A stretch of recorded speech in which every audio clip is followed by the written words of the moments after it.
Hey there, hope you're doing well. Today, I'm recapping a 2024 survival horror film titled Don't Move, Stick Around, Things Are About to Get Intense. The movie begins with a woman named Iris, who's mentally shattered after the recent death of her son. One morning, while her husband is still asleep, she quietly pulls a small knife from a drawer and tucks it into her pocket. She also grabs her son's toy boat before heading out. Iris drives to the forest where her son died, parking her car. She tracks up a rocky trail alone. At the top, she arrives at a memorial site, places the toy boat, and carves her son's initial alongside hers and her husband's. Then she walks toward the cliff's edge, ready to jump. Her grief has stripped life of all meaning, but just as she's about to leap, a man appears. He introduces himself as Richard. He tells her he knows what she's about to do, but he won't stop her. He only insists. He begins sharing his story. He used to love cars,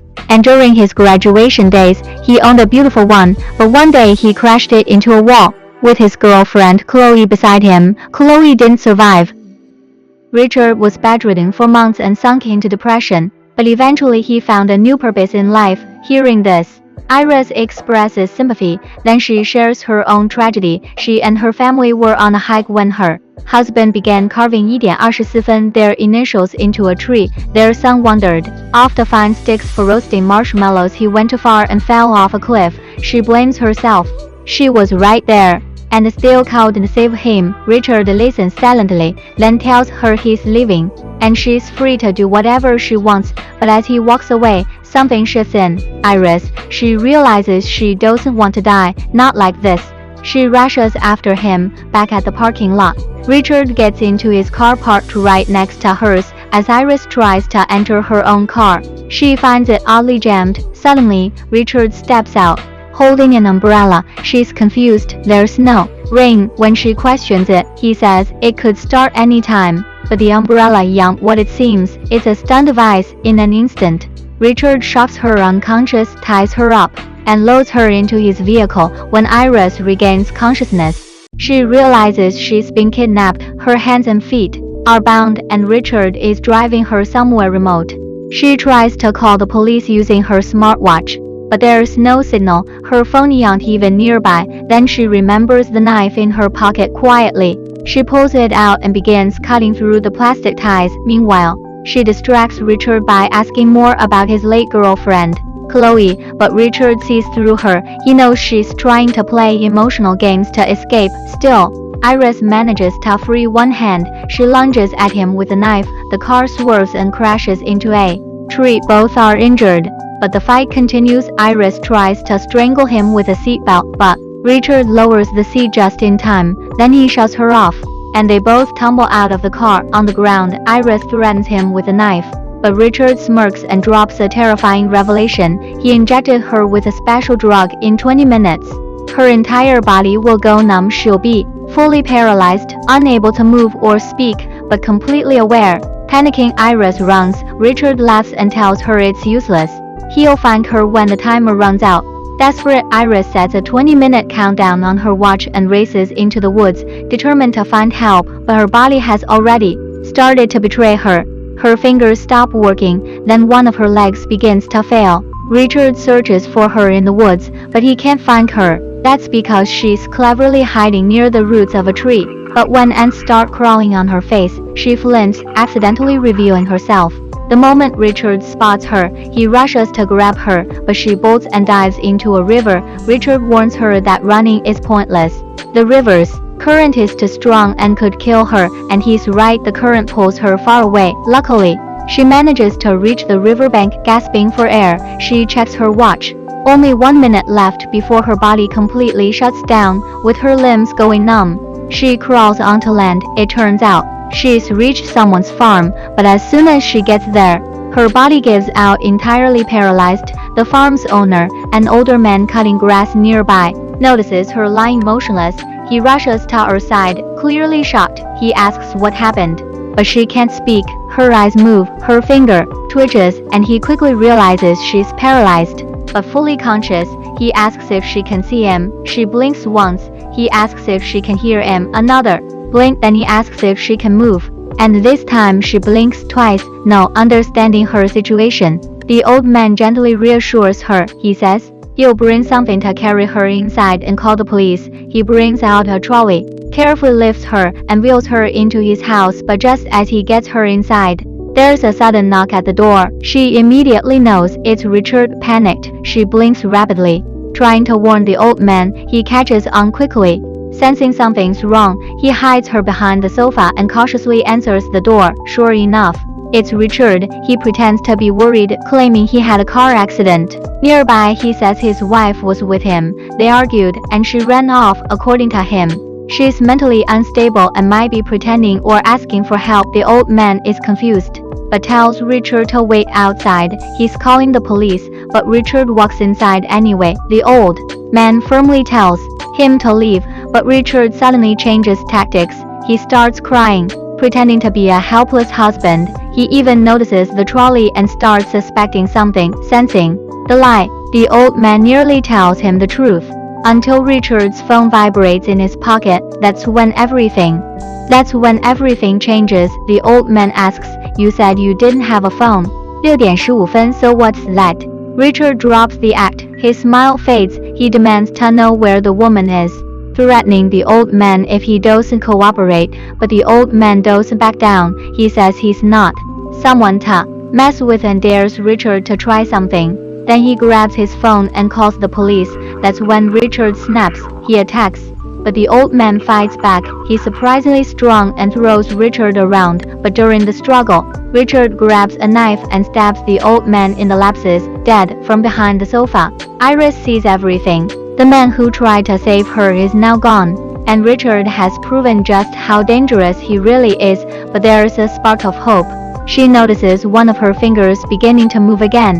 Richard frantically searches every corner of the house, but somehow, he overlooks the one place that matters most. Behind the sofa, Iris remains hidden, just inches from discovery. Just as the police were about to arrive, Richard doused the entire house in kerosene and set it on fire. What he didn't realize was that Iris was still inside, trapped and helpless. Desperate to survive, Iris tried to move her fingers, hoping for any chance to escape.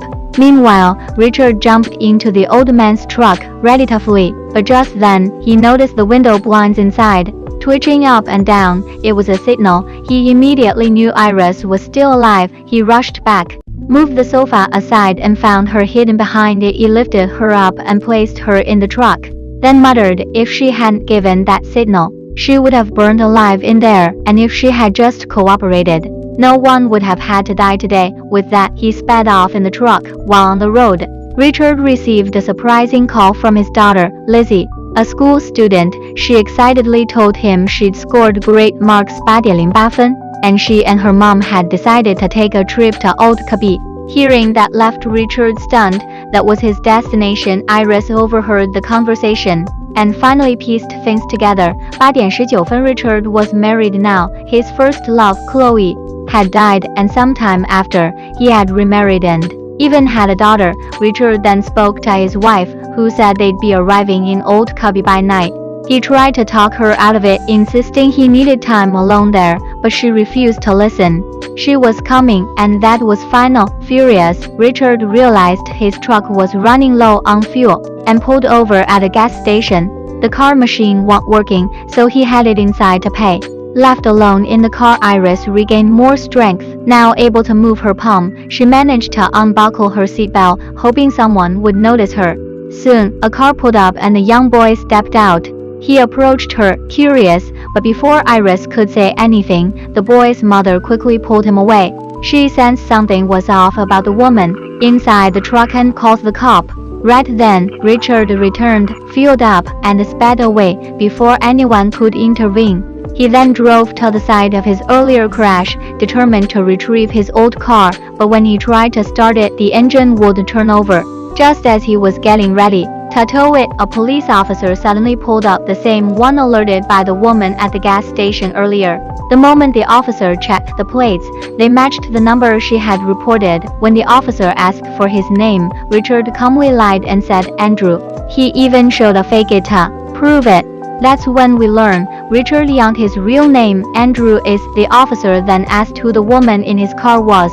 Calmly, Andrew replied that she was his wife, drunk and out of control. He claimed the crash happened during a fight and that a man named Bill had lent him the truck to tow his car, but the story seemed fishy. Meanwhile, Iris had finally regained enough strength to roll down the window and whispered, "Help me." The officer, now alert, leaned in to check and finds a syringe he was planning to use to paralyze her again. But before he could reach for his gun, Andrew struck him on the head, cracking his skull, killing him instantly. He then stuffed the body into the car and blew it up, destroying all evidence. Taking Bill's truck once again, Andrew fled the scene, but Iris, now fully conscious, had secretly stolen the syringe. While driving, Iris quietly said, "Things aren't going your way anymore, are they?" He snapped back, "Give your mouth shut." Iris begins provoking him. She tells him he only kidnaps women like her to prove he's strong, just because he was bedridden for 2 months. Hearing this, Andrew loses his temper. He snaps back, saying he was strong even before all that. He tells her he's changed the plan. Now he'll take her out into the ocean and push her off the boat to drown. Originally, he just wanted to take her to his cabin and have fun, but now his family's arriving, so she has no place there anymore. Then he takes her to the edge of the ocean. At the right moment, Iris jabs a syringe into his leg, but she can't inject it. Her thumb isn't working properly. Furious, Andrew yanks the syringe from her hand and throws it away. Dragging her to the boat, he forces her on board and sails to the middle of the ocean. That's when Iris spots a knife on his belt, and she knows she has to get it. She breaks down in tears, pretending to be helpless, and pleads with him to do just one last thing. Reach into her pocket and take out her son's toy. Richard falls for the act. As he leans in, she grabs the knife and stabs him in the neck. Bleeding, he reaches for his gun to shoot her, but before he can fire, Iris shakes the boat hard, causing him to fall into the water. As he tries to climb back up, Iris grabs the gun and fires. One of the bullets hits him, and he falls back into the water. He struggles, swimming in pain, while Iris thinks it's finally over, but then she realizes she shot the boat too. Water starts rushing in. Her body is still numb from the drug, so she can't move. She sinks under the water. Just as she's about to drown, the drug starts wearing off. She regains control of her body and swims up for air. She looks around and sees Richard, badly wounded, lying on a distant shore. She walks up to him. He's barely alive. She thanks him and walks away, leaving him to die. And with that, the movie comes to an end. So that was the story of a woman named Iris, depressed and blaming herself for her son's death. On the day she decided to end her life, she crossed paths with Richard, a twisted killer. He didn't want her to die. Not yet. He wanted her alive to satisfy his own sick desires. He kidnapped her, believing she looked just like his dead girlfriend, Chloe. But Iris was no ordinary victim.